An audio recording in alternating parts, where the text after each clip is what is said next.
You've probably heard that you need to visualize your goals to get what you want. However, you've probably been doing it wrong. In this video, I'm going to show you the science behind how to visualize your goals correctly to get what you want.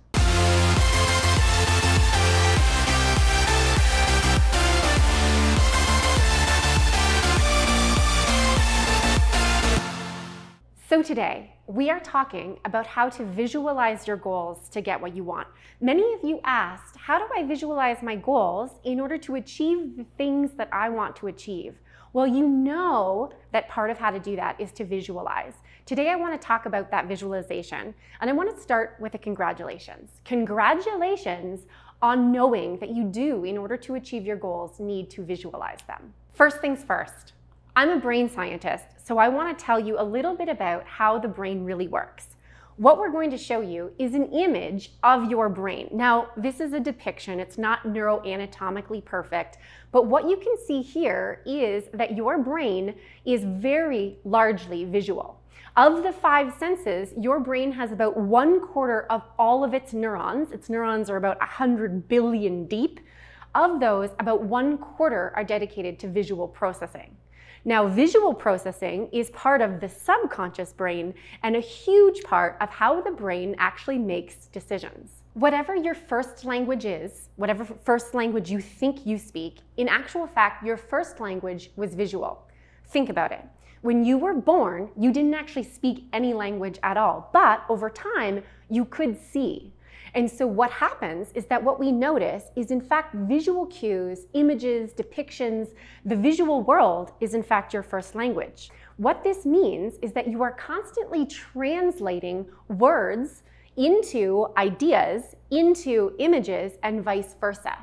What it allows is that for achieving your goals, the most important way to go about trying to do that is to visualize those goals. So let's get into it. How should you visualize your goals in order to get what you want? First things first, you have to set your goal. Let's talk about goals for a minute. Your goals should be what we call SMART, S.M.A.R.T, or specific, measurable, attainable, realistic, and time-bound. What this means is that when you want to achieve something, you will be as specific as possible. You'll make sure that achieving it is measurable. You'll make sure that it is something that you can attain, is realistic, and you put a time bound around it so that what you're able to do is say, I know when I want to achieve this goal. As an example, if I wanted to buy a new car, what I might do is I might say I have a specific car in mind. I know that I can measure whether or not I've achieved that goal by virtue of whether or not I own the car. I know it's probably attainable and realistic, and I know I want to have that car by the end of the year. That is my time-bound SMART goal. When you have your goal, make sure that what you do is you write it down. In brain science, we say that writing down a goal is like the magical act. What it does is it consolidates that idea in your mind and it makes you commit to it. And so neuroscientists often say that writing down your name, writing down a goal, is in fact the magical act. So start there. With whatever goal you want, start by writing it down. Now, in step 2, what you want to do is after you've written down your goal, this is where most people stop. Most people say, I've written down my goal, that's good enough. Here's what I want you to do.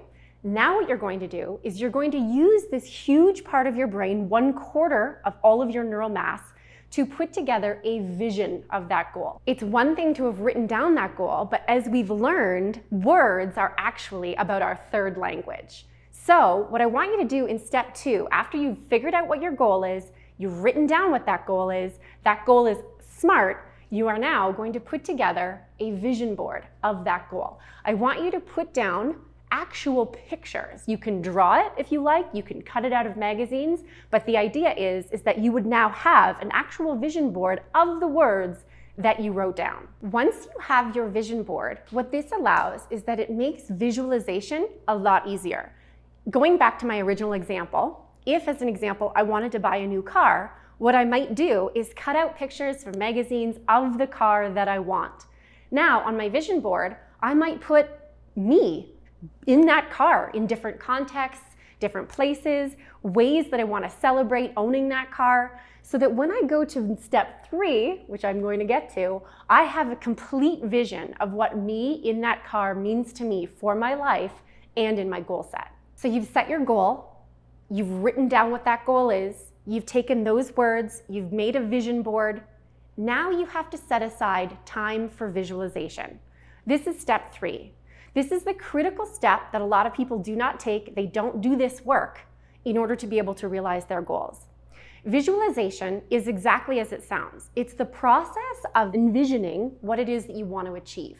So if you want, let's pretend, a new car, what you're going to do is set aside actual time in your day when you visualize the goal that you have for yourself.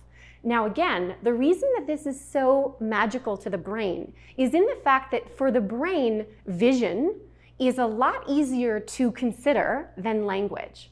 And so as what you're doing is you're envisioning your goal, you're much more able, much more capable of understanding how that goal will then manifest in the world. And so what I want you to do in step 3 is set aside time to visualize. There are a lot of different schools of thought about how to visualize. I'm going to tell you that from a neuroscience perspective, there's no wrong way. In fact, if all you do is sit in a quiet room for a couple minutes, maybe in the morning when you wake up, maybe at night before you fall asleep, if all you do is just envision that goal, what you're doing is you're practicing neural networks that will help with materializing and manifesting that goal in the real world.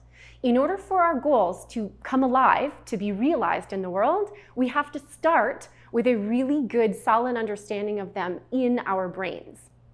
In neuroscience, what we say is that neurons that fire together wire together, which means that the more you practice visualizing this goal of yours, you want to lose 10 pounds, you want to get a new car, you want to build a bigger house, whatever your goal is, the more you practice it in your brain, the more real it becomes to your brain, the more neurons and neural networks you actually lay down for that goal. So you're that much closer to being able to realize your goal because it's becoming more and more real to your brain. Now, as you visualize your goal, I want you to do this.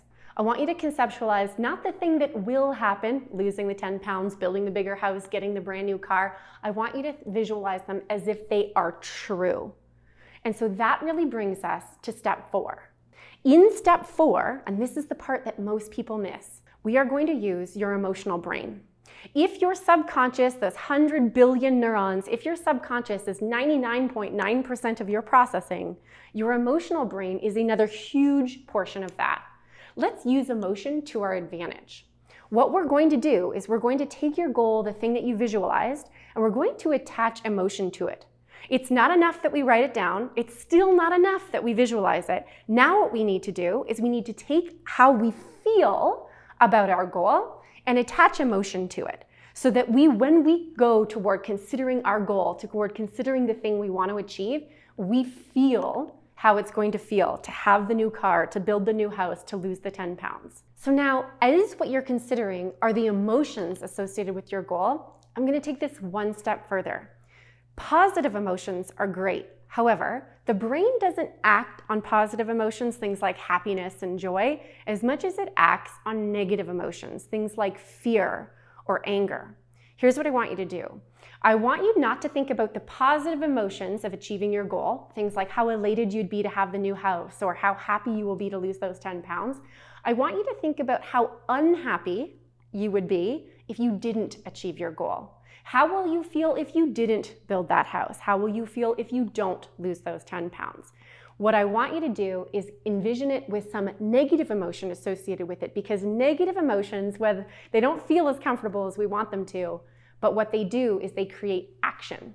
And so with those, I often say emotion creates motion. With those negative emotions, you'll be much more likely to act. Thanks for watching. Thank you for being with me today. If you like this video, make sure to subscribe and we will see you next time.